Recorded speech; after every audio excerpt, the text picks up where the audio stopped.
Hola, ¿qué tal? Soy estudiante de la Universidad Autónoma de Sinaloa, Facultad de Medicina, licenciatura en Médico General. En la materia de Medicina Comunitaria 1, impartida por el doctor José Casimiro Zamora Castro, les estaré hablando sobre el SIDA. Soy el alumno Núñez Feliz Alejandro, del grado y grupo 9, semestre 9, grupo 6.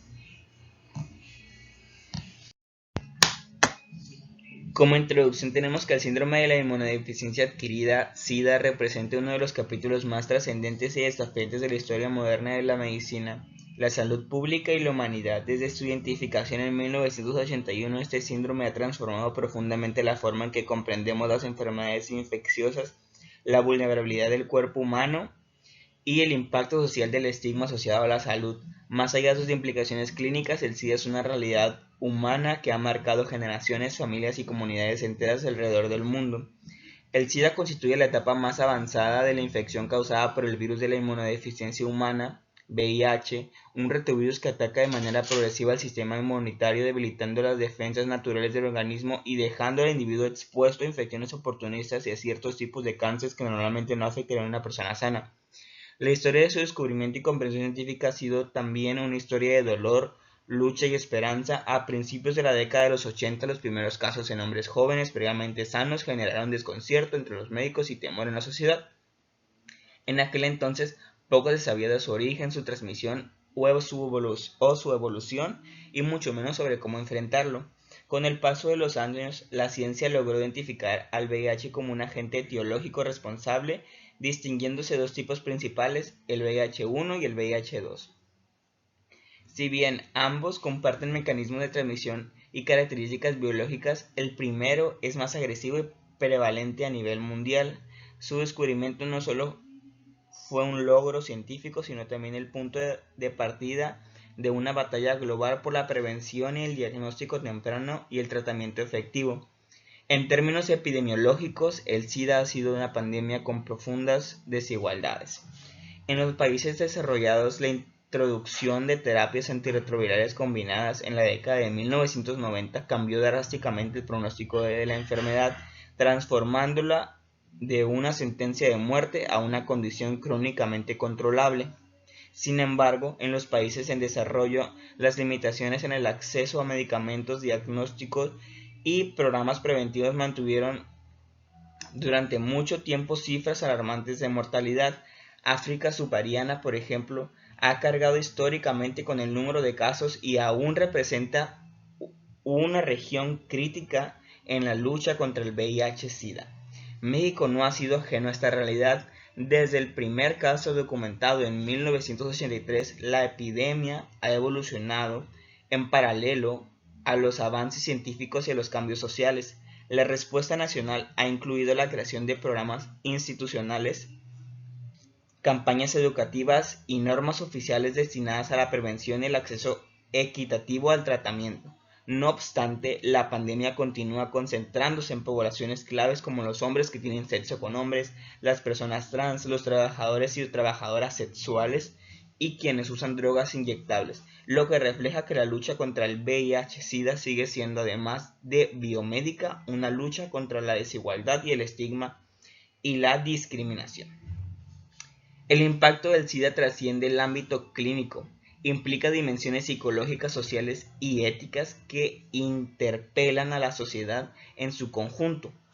Las personas que viven con VIH enfrentan no solo retos médicos de su condición, sino también el peso del prejuicio y la exclusión que esta realidad exige. Esta realidad también exige una visión de salud integral y humanista donde la empatía, la educación y la inclusión sean pilares tan importantes como los fármacos y las pruebas diagnósticas. A lo largo de más de 4 décadas de conocimiento sobre el VIH-Sida se ha avanzado de manera impresionante. Se han desarrollado métodos de detención temprana, altamente sensibles, estrategias terapéuticas capaces de suprimir la carga viral hasta niveles indetectables y políticas públicas que promueven la prevención combinada y la atención digna. Sin embargo, el desafío persiste. La transmisión sigue ocurriendo, especialmente en contextos de vulnerabilidad. y el acceso universal a los tratamientos y a la información sigue siendo una meta pendiente. En este sentido, estudiar el SIDA no solo implica revisar su fisiopatología o sus cifras epidemiológicas, sino también comprender su profundo significado humano. Cada número en las estadísticas representa una vida, una historia, una familia. Reconocer el SIDA como una enfermedad que desnuda las desigualdades y al mismo tiempo resalta la capacidad de solidaridad y resiliencia del ser humano es fundamental para constituir la respuesta más justa y compasiva.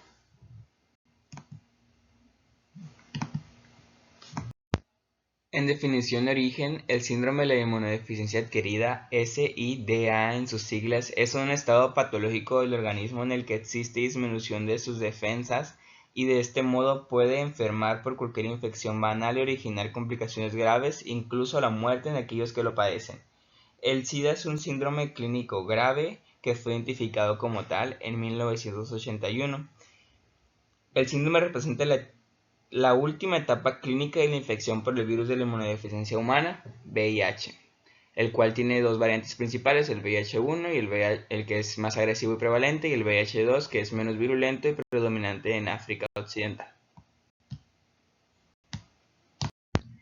En evolución clínica, en el término de semanas a meses después de la infección por el virus, muchas personas terminan por presentar una enfermedad aguda de curso limitado similar a mononucleosis que dura de 1 a 2 semanas. Después de este periodo, las personas infectadas pueden permanecer asintomáticas durante meses o años después de que aparezcan otras manifestaciones clínicas.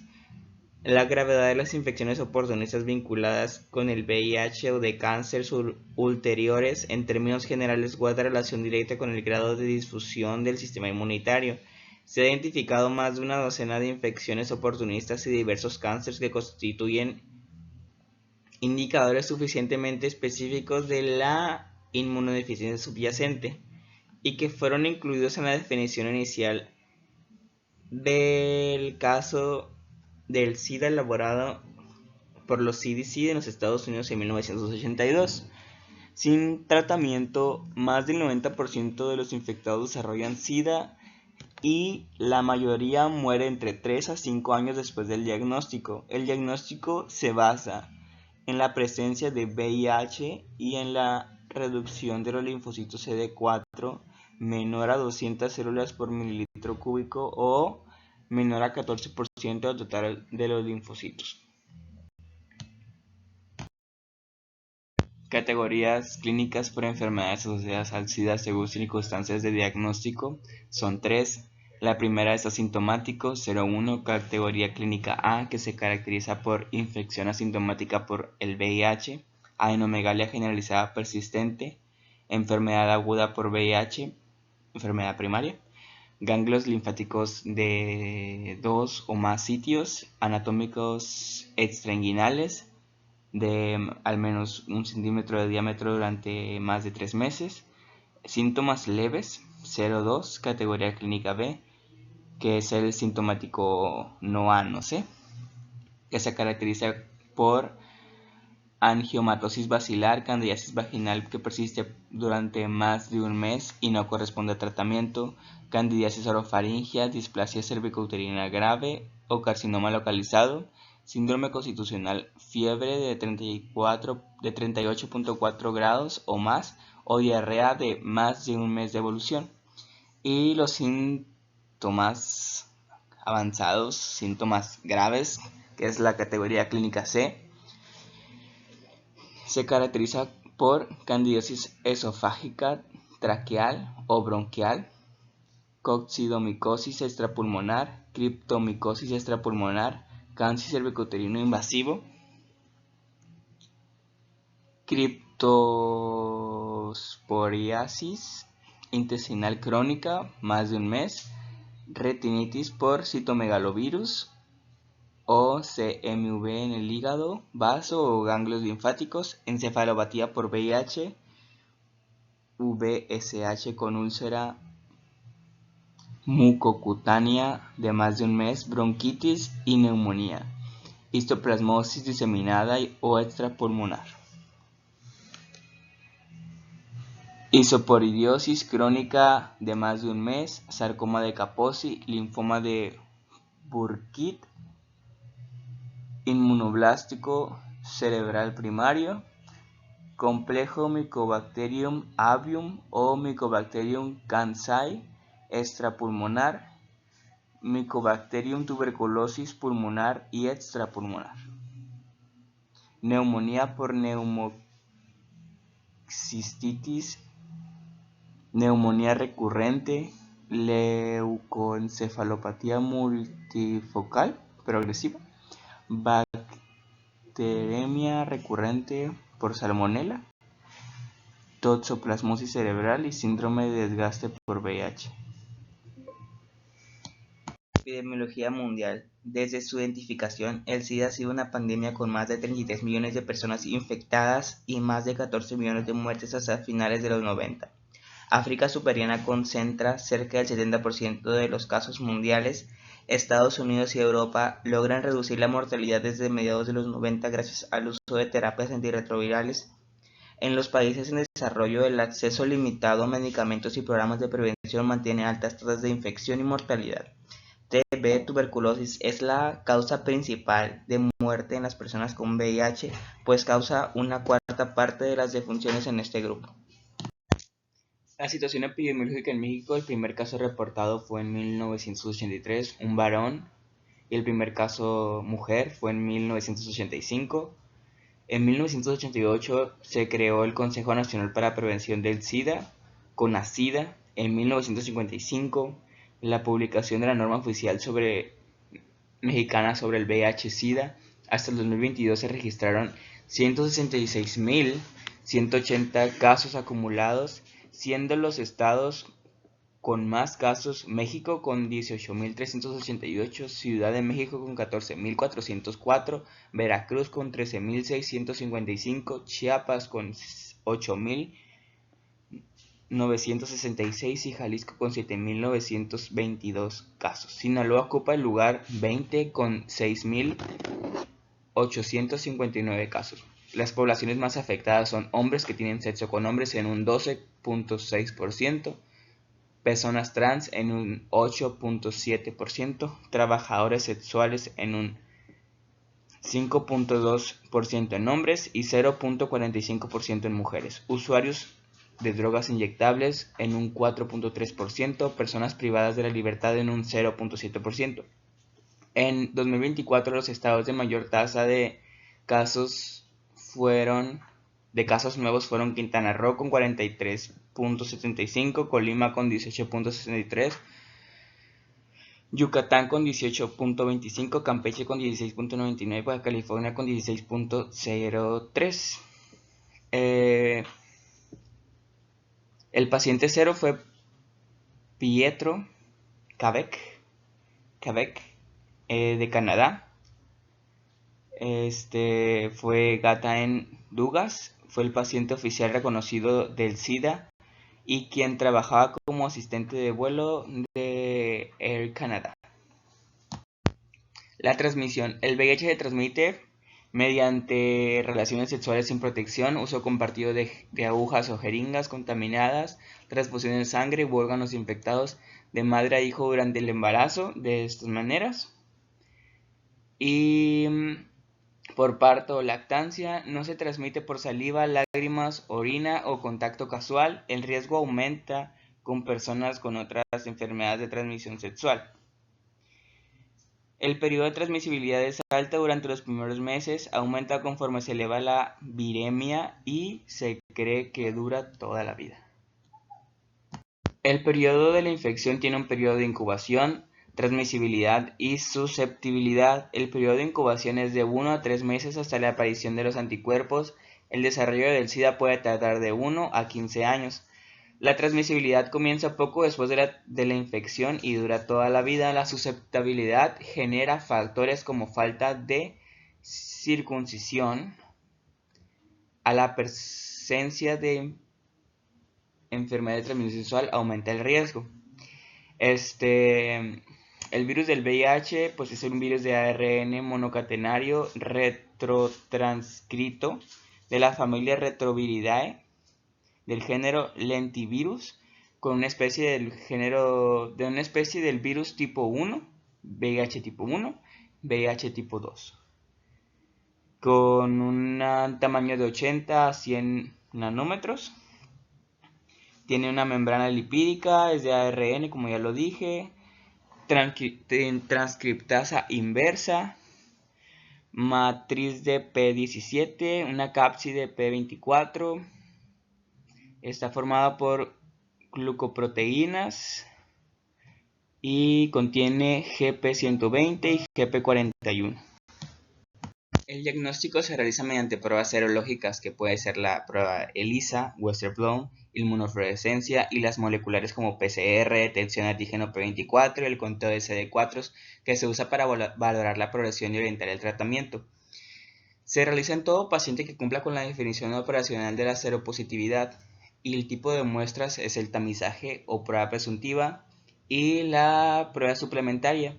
El tipo de muestra puede ser por prueba rápida de detección de VIH, que es por sangre capilar, la ELISA, que es mediante el suero, suplementaria, que es por Western blot, inmunoblot o electrotransferencia, también es por parte del suero, y también por suplementaria, que es la carga viral, o PCR cuantitativa, que es en el plasma, que esta es el número de copias del virus por mililitro de sangre. Pues como ya lo dijimos antes, se usa para valorar la progresión y orientar el tratamiento. El algoritmo del diagnóstico son dos pruebas de tamizaje para anticuerpos, ELISA, aglutinación o pruebas rápidas reactivas, y prueba suplementaria, Western blot positiva o cuadro clínico sugestivo de infección por VIH, o resultado positivo de Western blot por inmunoglobulina A o CD4 menor a 200 células por mililitro. El porcentaje de muestreo es el 100% de los casos. Existe un algoritmo para el diagnóstico de la infección por el VIH, que se realiza mediante el suero, el plasma, mediante una prueba presuntiva número 1, mediante una prueba ELISA o aglutinación. Si esta prueba llegara a ser no reactiva, se reporta como prueba negativa. Si llegara a ser reactiva, se realiza una prueba presuntiva número 2. Si esta prueba llegara a ser no reactiva, se repite por duplicado la prueba presuntiva número 1 y se vuelve a hacer este mismo procedimiento. Pero si la prueba presuntiva número 2 llegara a ser reactiva, se confirma mediante una prueba confirmatoria de Western blot. Si llegara a ser negativa, la Western blot, se reporta el caso de infección por VIH negativo. Si llegara a ser positiva, se reporta el caso como positivo, pero si llegara a ser indeterminado, se hace seguimiento cada 3 meses hasta definir el estado serológico de esta persona. Hay que tomar en cuenta que la prueba presuntiva del tamizaje número 2 debe ser de formato o marca diferente de la prueba de tamizaje número 1. ¿Qué quiere decir esto? Que tiene que ser diferente marca. En caso de resultados discordantes, repetir el algoritmo del duplicado con pruebas en paralelo. Lo que se hace en la prueba presuntiva número 2, si llegara a ser no reactiva, se repite por duplicado. Las medidas de prevención y control, pues las medidas preventivas son educación sexual y promoción del control del condón de látex, reducción de comportamientos de riesgo, programas de intercambio de jeringas y tratamiento de adicciones, pruebas de detección voluntarias y, sobre todo, confidenciales, pruebas en mujeres embarazadas y uso de sidobudina para prevenir transmisión vertical de la madre al feto, tamizaje obligatorio en sangre y órganos donados, precauciones universales para el personal de salud, vacunación en niños infectados asintomáticos. Control del paciente y contactos. Notificación obligatoria a autoridades sanitarias. No requiere aislamiento, pero sí precauciones universales. Provisión de donaciones en personas infectadas y tratamiento temprano con antirretrovirales. El tratamiento actual se basa en terapia antirretroviral combinada, TAR, que reduce la carga viral, mejora la supervivencia y calidad de vida y disminuye la transmisión. Se usa profilaxis contra infecciones oportunistas. Son combinación de 3 fármacos, que es el fármaco Biktarvy, que contiene Bictegravir, emtricitabina y tenofovir. El Bictegravir es un inhibidor de la integrasa que bloquea la enzima integrasa que requiere para replicar la carga viral. La emtricitabina es un inhibidor de la transcriptasa inversa, análogo de nucleótidos, y TIAN Bloquea la actividad de transcriptasa inversa, otra enzima del virus que permite replicarse, y el tenofovir es un tipo de ITIAN y actúa de la misma forma que la imcitravir. El objetivo del tratamiento es 1. Clínicos, disminuir la morbilidad y mortalidad relacionada con el VIH y mejorar la calidad de vida. 2. Inmunológico, perseverar y restaurar el sistema inmune, incrementando los linfocitos CD4. Y 3 es el virológico, que es lograr disminuir los niveles de ARN vírico hasta cifras de menos 50 copias. En conclusión, el síndrome de la inmunodeficiencia adquirida es mucho más que una enfermedad, es un fenómeno biológico y social y humano que ha marcado profundamente la historia contemporánea. Su origen y evolución reflejan la compleja interacción entre la ciencia, la cultura, la política y la condición humana. Además a más de 4 décadas de su descubrimiento, el SIDA continúa siendo un recordatorio de nuestra vulnerabilidad biológica, pero también de la capacidad colectiva de respuesta, solidaridad y transformación que caracteriza a la humanidad. Desde el punto de vista médico, los avances han sido extraordinarios. Lo que en los años 80 era considerado una sentencia de muerte, hoy puede ser una enfermedad crónica controlable gracias a terapias antirretrovirales combinadas. El desarrollo científico ha permitido que millones de personas vivan con una calidad de vida y esperanza de vida cercanas a la población en general. Sin embargo, el progreso técnico no ha sido igual en todos los rincones del mundo. La desigualdad en el acceso al diagnóstico, la atención médica y los tratamientos sigue siendo una de las principales barreras para alcanzar la meta de 0 nuevas infecciones y 0 muertes relacionadas con el VIH. Más allá de las cifras epidemiológicas, el SIDA ha puesto a prueba la conciencia moral y social de nuestras comunidades. Las personas que viven con VIH enfrentan, además de los retos médicos, la carga del estigma y la discriminación que a menudo duelen más que la enfermedad misma. Combatir este estigma es tan importante como administrar medicamentos, porque sin aceptación, educación y empatía, la lucha contra el VIH está incompleta. Cada acto de discriminación perpetúa el miedo y aleja a las personas del diagnóstico temprano y del tratamiento oportuno. Por ello, la verdadera erradicación del SIDA no solo depende del avance científico, sino de una sociedad más justa, compasiva e informada. El SIDA también nos ha enseñado el valor de la prevención, la educación sexual responsable y el respeto a la diversidad. Nos ha mostrado que la salud pública no puede separarse de los derechos humanos, que garantizar el acceso a la información, a los tratamientos y a la atención digna no es un privilegio, sino una obligación ética, que detrás de cada diagnóstico hay una historia de vida que merece comprensión, acompañamiento y esperanza. En México y en el mundo, los esfuerzos conjuntos de gobiernos y organizaciones civiles, profesionales de la salud y comunidades afectadas han demostrado que el cambio es posible. Las campañas de prevención, la expansión de los tratamientos antirretrovirales gratuitos y la inclusión de la población vulnerable en las políticas de salud son pasos firmes para hacer una respuesta integral. Sin embargo, la meta final aún no se ha alcanzado. Persisten brechas, prejuicios y desafíos que no recuerdan que la lucha contra el VIH-Sida no es solo médica, sino también social y cultural. Para ello, hablar de SIDA en la actualidad no debe limitarse a un recuento de síntomas o tratamientos, sino a una reflexión sobre nuestra responsabilidad colectiva. La enfermedad nos ha enseñado que la salud no es únicamente la ausencia de dolencia, sino la presencia de dignidad, respeto y amor. Nos ha mostrado que el conocimiento científico debe caminar de la mano con la empatía humana y que cada avance tecnológico pierde valor si no se traduce en bienestar, igualdad y esperanza para todos. En conclusión, el SIDA ha sido y sigue siendo un punto de inflexión en la historia de la medicina y la humanidad. Nos enfrentó al miedo, pero también nos impulsó a la compasión. Nos mostró límites del cuerpo, pero también de la fuerza del espíritu. Hoy más que nunca, comprender y atender el SIDA significa reconocer la importancia, la solidaridad y la educación y la justicia social. Significa mirar al otro sin prejuicio, acompañar sin juzgar y recordar que cada vida tiene un valor incalculable. El futuro libre de SIDA no depende solo de una vacuna o de un nuevo medicamento, sino de nuestra capacidad de amar, educar y cuidar sin distinción.